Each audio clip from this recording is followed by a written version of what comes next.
अवनी ने अपना सिर उठाया और आदर्श को फ्लेम्स के बीच से उसके पास आते हुए देखा। उसने कुछ महसूस किया और जल्दी से अपना चेहरा अपने हाथों से ढक लिया। उसे डर था कि आदर्श उसके नुकीले दांत देख लेगा। उसे समझ नहीं आ रहा था कि इन घिनौने दांतों को कैसे छिपाया जाए। वो एक डीमन की तरह महसूस कर रही थी जब वे उसके मुंह के बाहर एक्सपोज हो रहे थे और उसने उन्हें आदर्श का खून पीने के लिए भी इस्तेमाल किया था। Damn it, damn it, damn it! तुम अपनी मौत को गले लगा रहे हो। खिड़की के बाहर से वैम्पायर की खतरनाक दहाड़ सुनाई दी। ऊंचाई से गिरने के बावजूद उसका कीमा नहीं बना था। इसके बजाय वो चमगादड़ में बदल गया था और वापस फ्लोर पर उड़ गया था। चमगादड़ के पंख भयानक थे, जैसे कि पंखों की हड्डियों के चारों ओर तेल लगा हुआ लेदर लिपटा हो। जब वे फड़फड़ाते थे तो ऐसा लगता था जैसे बड़ी लंबी काली दीवार हो। नकुल गुस्से में वापस फ्लोर पर आ गया और आदर्श को अपनी चमकीली शातिर आंखों से देखने लगा। यह मैजिशियन ही सब कुछ गलत होने का कारण बना था, जिसमें उसे फैमिली से निकाल दिया जाना और अपने पसंदीदा शिकार को खोना शामिल था। जिन लोगों ने वेम्पायर्स के साथ खिलवाड़ करने की हिम्मत की, वे सभी लाशों और आत्माओं में बदल चुके थे। क्योंकि नकुल अब रूल्स से बंधा नहीं था, इसलिए उसे इस बात की परवाह नहीं थी कि वो व्यक्ति मैजिशियन था या नहीं। Destruction claw. नकुल के चारों ओर खून की एक चिपचिपी लंप दिखाई दी, जो तेजी से एक विशालकाय पंजे का आकार ले रही थी। जैसे ही नकुल ने अपना हाथ आगे बढ़ाया, खून से बना पंजा आदर्श के पास पहुंच गया। पंजा आदर्श के पूरे फिगर को पकड़ने के लिए काफी बड़ा था। आदर्श ने अपनी सावधानी को कम करने की हिम्मत नहीं की। उसका शरीर तेजी से बिखरती रोशनी से शैडो में मिल गया।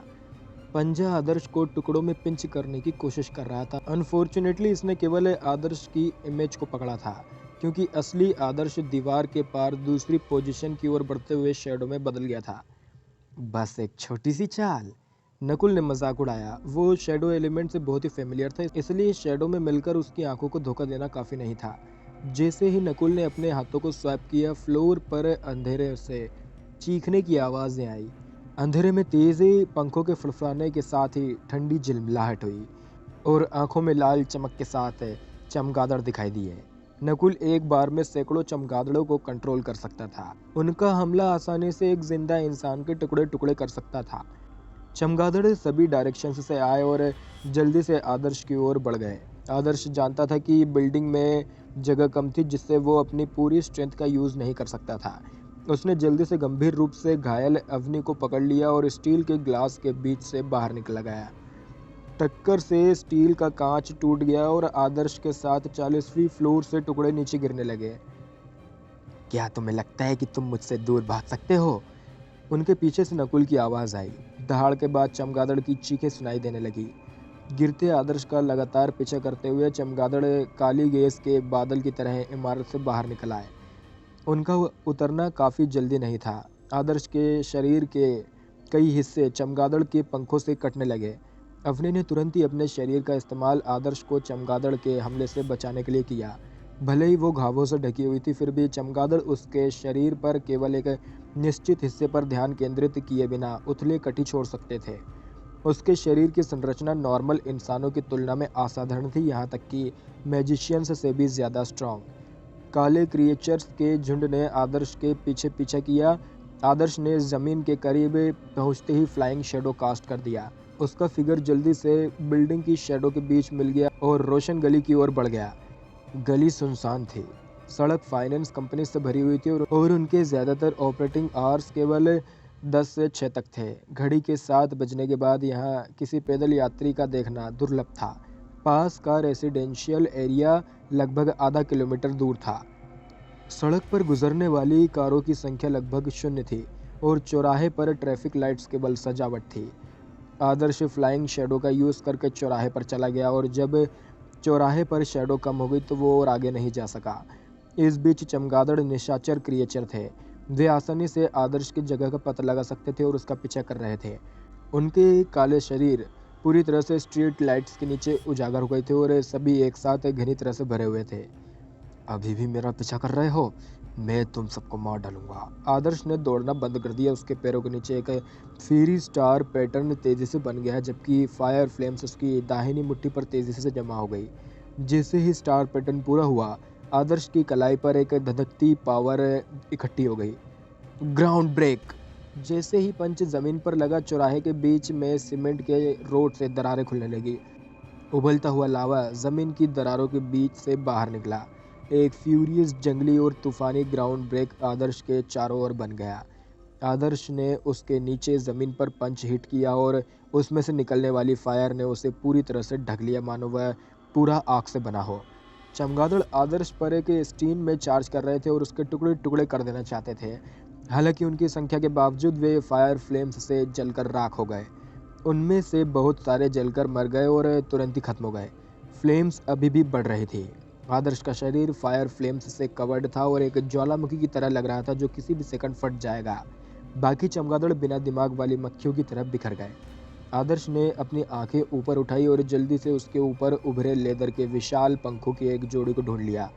काले पंखों के बीच एक जंगली चेहरा था। उसके ऊपरी जबड़े से निकलने वाले नुकीले दांत उसके जबड़े के नीचे तक पहुंच चुके थे। नकुल ने अपना मुंह खोला और आदर्श की गर्दन पर लगा दिया। वो आदर्श का खून पीने की कोशिश नहीं कर रहा था, बल्कि वो उसका गला फाड़ देना चाहता था। Light protection secret shield. जैसे ही आदर्श अभी भी सोच रहा था कि वो कैसे हमले को चकमा दे, कि तभी आहान ने दूर से अपनी कार में आते हुए ही स्पेल कास्ट कर दिया। सेक्रेट लाइट ने जल्दी से आदर्श को घेर लिया, जिससे एक शील्ड बन गई जिसने डार्क और दुष्ट क्रिएचर को ब्लॉक कर दिया। दांत सेक्रेट शील्ड से टकरा गए। नकुल के नुकीले दांतों से सफ़ेद धुआं तेजी से उठा और वो डर के मारे तुरंत ही पीछे हट गया। आखिरकार लाइट एलिमेंट एक वैम्पायर की कमजोरी थी, जो नकुल की घबराए हुए एक्सप्रेशन से क्लियरली दिखाई दे रहा था। मैंने तुमसे कहा था कि मेरा इंतजार करो। देखो, यहाँ अकेले आकर तुमने लगभग खुद को मार डाला। आहन बिल्कुल टाइम पर आया था। आदर्श अब सेक्रेड लाइट शील्ड की प्रोटेक्शन में था। पावरफुल लाइट एलिमेंट स्पेल से डिफेंस मिलने पर वो अब वैम्पायर के हमले से नहीं डरता था। उसने जल्दी से एक लाइटनिंग एलिमेंट स्टार पैटर्न बनाया। क्योंकि वो अपनी फीरी फिस्ट से वैम्पायर को मौत के घाट नहीं उतार सकता था, इसलिए लाइटनिंग के साथ वैम्पायर को मौत के घाट उतारने में उसे कोई दिक्कत नहीं होगी। आखिरकार लाइटनिंग एलिमेंट कुछ हद तक लाइट एलिमेंट से रिलेटेड था। इंद्र वज्र, थंडरबोल्ट, यक्ष। आदर्श ने स्टार पैटर्न को पूरा किया और नकुल के सिर के ऊपर अपनी उंगली उठाई। बिल्डिंग्स के बीच बादलों से एक भयानक लाइटनिंग बोल्ट गिरा।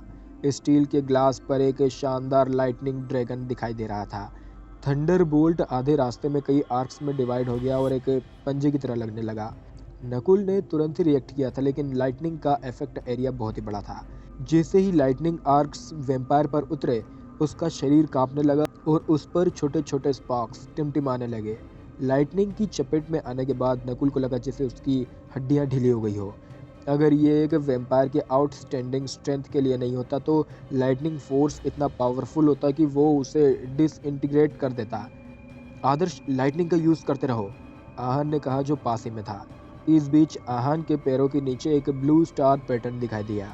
जब वो स्टार पैटर्न बना रहा था तो हवा में पानी तेजी से उसकी दिशा में इकट्ठा हो रहा था। Rolling wave, raging tide. Blue water आसमान से नदी की तरह उतरा। रोलिंग वेव के परिणाम स्वरूप एक ज्वार आया जिसने लगभग पूरी सड़क पर कब्जा कर लिया। रोलिंग वेव आगे बढ़ी और तेजी से नकुल को डुबो दिया, जो अभी भी लाइटनिंग से हुए डैमेज से उबर रहा था। वायलेंट टाइड ने उसे 100 मीटर से ज़्यादा दूर खींच लिया। वेव्स के इम्पैक्ट का कमज़ोर इफेक्ट पड़ा। नकुल काफ़ी देर तक पानी में डूबा रहा क्योंकि उसका शरीर करंट की चपेट में आ गया था। वाटर एलिमेंट स्पेल की पावर को दूर करने में उसे कुछ समय लगा, लेकिन उसके आश्चर्य के लिए एक और पर्पल ब्लैक थंडरबोल्ट उसके सिर पर उतरा। वो पानी में भीग गया था, जिससे लाइटनिंग को कंडक्ट करने में मदद मिली। वैम्पायर को अपने पैरों पर लंबे समय तक उठने में परेशानी होती रही। उसकी आंखें खून की तरह लाल थी और वो आदर्श और आहान को देख रही थी। तुम्हारी हिम्मत कैसे हुई मेरा विरोध करने की, दो कमज़ोर मैजिशियंस। नकुल ने आखिरकार खुद को खड़ा किया और दो मैजिशियंस को गुस्से में देखा। नकुल ने अपनी बाहें फैलाई और धीरे से अपने हाथों को ऊपर उठाया। बड़ी शक्ति के साथ एक क्रॉस के आकार में उसके पंजे आधे मीटर लंबे हो गए और आगे की ओर स्वाइप किया। क्रॉस शेप वाली शॉकवेव आगे की ओर बह गई, जिससे सड़क के दोनों ओर स्ट्रीट लाइट के खंभे आधे हो गए। जैसे ही बल्ब जमीन से टकराए, पोल्स गिर गए और स्पार्क्स बन गए। उसके पंजे इतने लंबे कैसे बढ़ सकते हैं? आदर्श, अपना ख्याल रखना। आहन अपने दिल में नकुल को गालियां देने लगा। आदर्श को आसपास कोई शैडो नहीं मिली। इसके अलावा पंजे उसके पास तेज़ी से आ रहे थे, इसलिए वो समय रहते फ्लाइंग शैडो से उसे चकमा नहीं दे पाएगा। आदर्श ने बिना किसी हेजिटेशन के मैजिक शील्ड को एक्टिवेट कर दिया। जैसे ही पंजे मैजिक शील्ड से टकराए, एक जोर की आवाज़ सुनाई दी। शील्ड के पीछे छिपा आदर्श टक्कर के इम्पैक्ट से अभी भी 10 मीटर से ज़्यादा पीछे खिसक गया था। जैसे ही फोर्स पूरी तरह से खत्म हुआ, आदर्श ने अपना सिर उठाया और उसके सामने गली के 10 मीटर को कवर करने वाले एक गहरे पंजे का निशान देखा। दूसरी ओर आहान ने अपने डिफेंस के लिए लाइट प्रोटेक्शन सेक्रेड शील्ड का यूज़ किया था। हालांकि जैसे ही वो अगला स्पेल कास्ट करने वाला था, नकुल भयानक तरीके से उसके पीछे कहीं से दिखाई दिया। तभी आहान को एहसास हुआ कि उसकी पोजीशन शैडो से ढकी हुई थी। वैम्पायर ने अचानक के अटैक के लिए खुद को टेलीपोर्ट करने के लिए शैडो एलिमेंट का यूज़ किया था। उसके आधे मीटर लंबे पंजे आहान की छाती पर बढ़ रहे थे, जैसे कि वे आहान के ऑर्गन्स को तुरंत ही बाहर निकालने जा रहे हो। Water barrier. आहान एक्चुअली बिना किसी ऑफेंसिव एबिलिटीज़ वाला एक मैजिशियन था, इसलिए उसके सभी डिफेंसिव स्पेल्स ने उसे हमेशा खतरे में लंबे समय तक जिंदा रहने में मदद की थी। वाटर बैरियर ने आसानी से वैम्पायर की ताकत को खत्म कर दिया। पंजे का अटैक इनफेक्टिव हो गया था। आहान ने मौके का फायदा उठाया और एक हाथ से light element basic spell cast किया। Brilliant light blind. उसकी हथेली पर बर्निंग वाइट ग्लो वैम्पायर के सामने फूट पड़ा। इतनी नज़दीकी दूरी पर ज़्यादातर डीमन बीस्ट स्पेल के कारण अपनी आंखों में बहुत ही दर्द का अनुभव करेंगे, ना कि एक वैम्पायर को उल्लेख करने के लिए जो नेचुरली लाइट से डरता था। नकुल को लगा जैसे उसकी आंखें चमक से जल रही हो। आह! नकुल ने अपने आंखों को अपने हाथों से ढक लिया और दर्द से कराह उठा। आहान को निडर तरीके से काटने की कोशिश करते हुए उसके दांत एक बार फिर बढ़ गए। वो आहान को नहीं देख पा रहा था, फिर भी वो उसकी लोकेशन को सेंस कर सकता था। उसका वाटर बैरियर गायब हो गया था। आहान पैनिक नहीं हुआ जब उसने देखा कि वैम्पायर उसे काटने की सख्त कोशिश कर रहा है। आहान के सामने गार्डियन विंग्स के पैटर्न वाली एक गोल्डन शील्ड दिखाई दी। शील्ड कुछ अननोन मटेरियल्स से बनी थी और इसकी मजबूती स्टील के बराबर थी। वैम्पायर के नुकीले दांतों से शील्ड पर केवल उथले दांतों के निशान ही बने थे, जिससे बदले में उसे ही बहुत दर्द हुआ। मैं तुम्हें मार डालूंगा। लगातार कई बार बरगलाए जाने के बाद नकुल का गुस्सा आसमान छू गया। उसने आहान और शील्ड को ऊपर उठाने के लिए अपने शरीर की शक्ति का इस्तेमाल किया, जैसे कि वो आहान के टुकड़े टुकड़े करने वाला हो। उसके आश्चर्य के लिए आहान पूरी तरह से डिफेंसिव इक्विपमेंट से कवर्ड था। सेफ्टी मेजर्स के लिए आहान ने गोल्डन शील्ड का यूज़ करने के बाद अपने शाइनिंग गोल्डन आर्मर को एक्टिवेट कर दिया था। Magic armour obviously superior quality का था, दिखने में मजेस्टिक, जिससे वो एक गोल्डन सोल्जर जैसा दिखता था। नकुल के पास आहान को अलग करने का कोई मौका नहीं था जब वो आर्मर में था, चाहे वो कितना भी स्ट्रॉन्ग क्यों ना हो। जब तक उसे याद आया कि वो अपने खून के पावर से गोल्डन आर्मर को काट सकता है, तब तक आहान ने पहले ही एक लाइट एलिमेंट इंटरमीडिएट स्पेल पूरा कर लिया था। लाइट प्रोटेक्शन सेक्रेड शील्ड तेज़ी से आहान के फिगर के चारों ओर कवर्ड हो गई। जिस कैंची को वैम्पायर ने अपने खून से बुलाया था, वो सेक्रेड शील्ड के कांटेक्ट में आने पर तुरंत ही खून की धुंध में बदल गई। डिफेंस की 1 2 3 4 लेयर्स, और जब तक डिफेंस की चौथी लेयर उखड़ी, तब तक उसने अगला डिफेंसिव मैजिक कास्ट करना खत्म कर लिया था। नकुल को लगा जैसे वो पागल होने वाला है। उसने कई इंटरमीडिएट मैजिशियंस का सामना किया था, फिर भी उसने आहान जैसे डिफेंसिव एबिलिटीज़ वाले किसी व्यक्ति को कभी नहीं देखा था। अगर आहान कोई दूसरा ऑफेंसिव फोकस्ड मैजिशियन होता तो वो कई बार मर जाता, लेकिन वैम्पायर ने अभी तक उसके बालों का एक कतरा भी नहीं छुआ था। ये एक भयंकर बाघ और एक मजबूत कछुए के बीच एनकाउंटर की तरह था। बाघ को कुछ समझ नहीं आ रहा था कि आगे क्या करना है। सेक्रेड शील्ड से जलने के डर से नकुल बेहद ही गुस्से में था। उसने तुरंत ही आहान को दूर फेंक दिया। उसने सोचा कि उसके जैसे मैजिशियन को जितना हो सके उतना दूर फेंक देना चाहिए।